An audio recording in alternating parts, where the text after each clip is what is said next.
In this lesson we will be looking at one or two step equations. But before we start, let's review some vocabulary. Like terms. These are terms where the variables and their exponents are exactly the same. So let's look at this first example. Do we have any like terms? Well, yes we do, because this term and this term both have x's and their exponents are exactly the same, meaning they are both raised to the first power. You can't see that, but it really is there. And so we can combine those like terms and say if I have 2x plus 5x, that's 7x, and then I would just bring down or keep the plus 3y. Are there any like terms here? No, because even though they both have x's, one is raised to the second power and one is raised to the first power, so there are no like terms, and you would just leave it like this. The next thing we need to talk about is the coefficient. That is a number that is multiplied to the variable. So in this one, 2 is the coefficient of x, 3 is the coefficient of y. 6 is the coefficient of x squared, negative 3 is the coefficient of x, and then since 1 is what we would call a constant, it is not a coefficient. So one more time, that coefficient is that number that is multiplied to the variable, in other words, a letter. So I just used that word constant. A constant is just a number, meaning a variable varies, a constant stays the same. So a 1, a 2, a negative 5, a 1/2, all of those are just constants.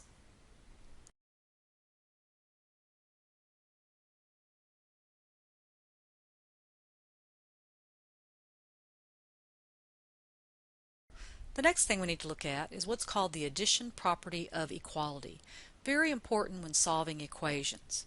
Basically it says if we have two things equal to each other, if we add the same thing to both of them, then they stay equal. It would not change. What do I mean by that? Let's look at this example. I have an equation, x minus 4 equals to 1. Well, if I added 4 to this side and I added 4 to this side, the property of equality says they stay equal. Why would I want to do that? Well, what does minus 4 and plus 4 equal to? That's right, 0. We would just have x, and we would say that adds to 0 would equal to 5. Now I know you could have just looked at that equation and told me the answer is 5, but that's the algebra that's involved. And so we could certainly check our solution by saying, does 5 minus 4 equal to 1? And yes, it does. So on the property of equality, it says we could add the same number to both sides. Well, subtracting the number to both sides is also the same because that's really adding a negative. So if I subtracted 5, or in other words added a negative 5, that's also following that property of equality, because one more time, a 5 and a minus 5 are 0, and 9 minus 5 is 4. That would be the answer to this equation. And again, yes, you could just look at it and go, yeah, I know 4 plus 5 is 9. All right? But again, that's what we're checking. 4 plus 5 is equal to 9. So that's how we're going to use that addition property of equality to solve these equations. So let's look at this first example. We have some steps. What we want to do is we want to collect like terms on each side of the equal sign. Let's do that. So I'm going to look at this equal sign, and on your paper you should keep that equal sign all the way straight down. Don't move it around. Okay, so we're going to collect like terms. Well, 9x and a negative 8x are the same, and what does that equal to? 9x minus 8x. Well, that's 1x. We keep the variable and add or subtract the coefficients. Right. These are also like terms because they are constants. A negative 2 plus 5 is a positive 3. We have 15 plus 4, which is 19. So I've done step one. I've taken all the like terms on each side of the equal sign. I've not crossed over. Now the second step is where I'm going to use that property of equality, that addition property of equality. I'm going to get the variable on one side of the equal sign, all the constants on the other. Okay, so since my variable x is already on the left-hand side, I need to ask myself, what could I add or subtract to get rid of the plus 3? What undoes adding 3? That's right, subtracting 3. So what I could do is I could subtract 3 on both sides of the equal sign, and I'm going to do it vertically just because it's a little bit easier to write. And so I have x, that's 0, equals to 16. That's my answer. Now could you check your answer? You could, and I don't want to discourage that, but most of the time checking answers take longer than actually working out the problem. But this is how you would check it. I'd have to multiply 9 times 16 minus 2 minus 8 times 16 plus 5 and really see, does that equal to 15 plus 4? Good stuff, but I think I would rather you spend your time going back and checking your steps to make sure you're working it correctly. Let's look at the second example. So remember our steps. We want to collect like terms on each side of the equal sign. So let's see what our like terms are. We have those are alike there, those are alike there, and then we have our constants that are the same and our constants are the same. So we do not want to cross that equal sign. So I want you to put that there in your paper. So we're going to put these together. That's going to be 12x. 9 plus 3 is 12. Keep the x. Then 3 minus 1 is a positive 2.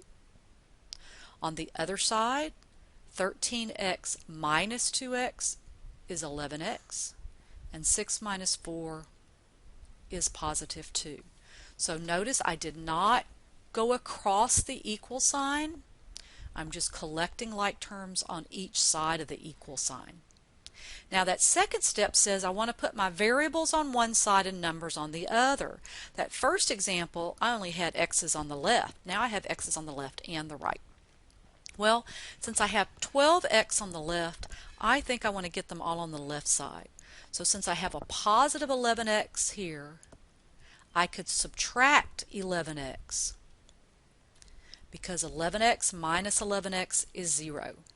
So what's 12x minus 11x? That's right, that's 1x. You could write the 1 if you want to, but we really just usually don't.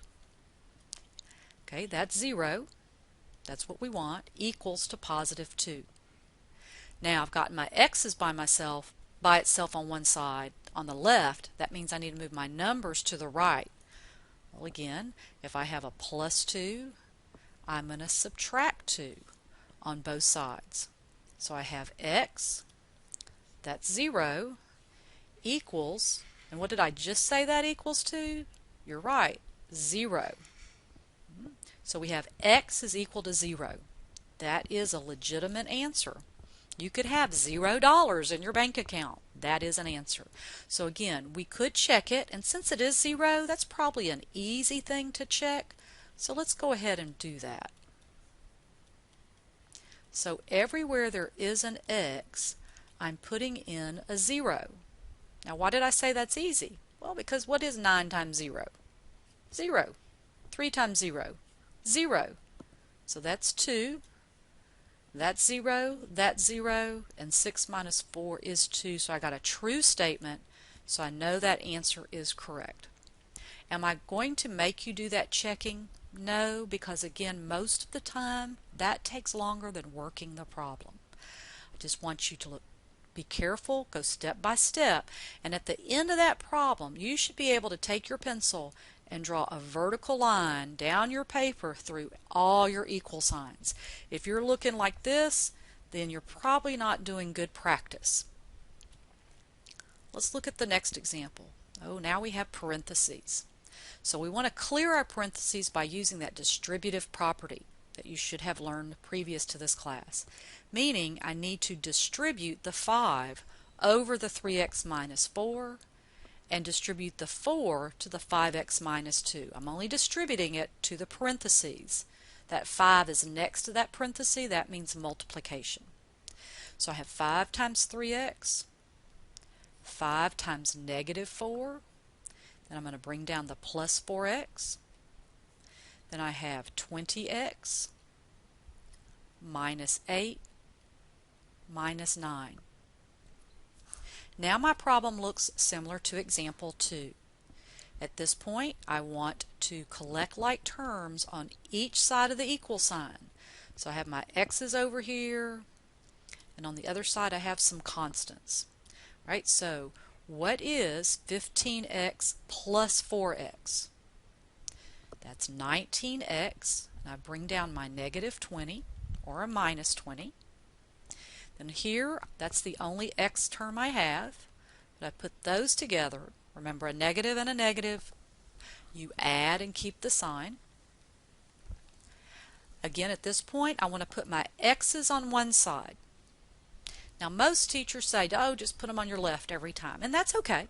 But this time, since I have 20x on the right and 19x on the left, I'm going to move everything to the right-hand side. So I'm going to move this 19x by adding its opposite. Okay. Why am I doing that? Because that's now 0. Bring down the negative 20. Be careful you don't lose that sign. 20x minus 19x is 1x. And then we're going to bring down the negative 17.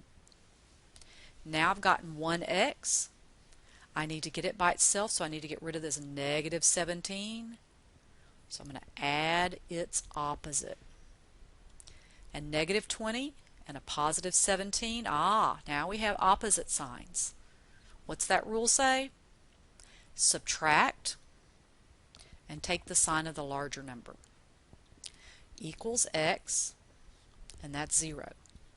So my answer is x is equal to negative 3, meaning if I went back and put it everywhere there was an x and checked that arithmetic, that would be a solution to that equation. Okay, and again, I'm just kind of checking. All right, not quite perfectly vertical, but pretty darn close.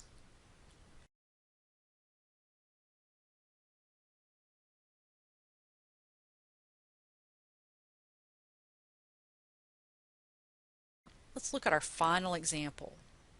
Wow, not only do we have parentheses, we also have some brackets. Order of operations say you got to work inside out.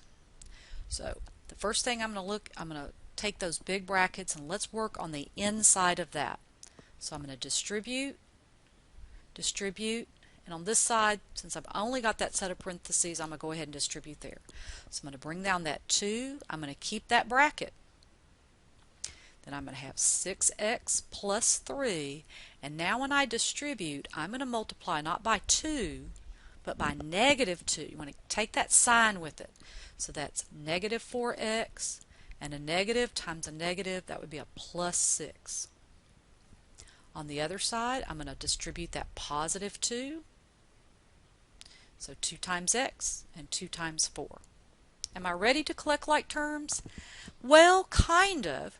Let's go ahead and clean up inside this bracket before I distribute. Because remember, we're going to work inside out from the innermost parentheses to the outer, which means I can collect like terms inside here.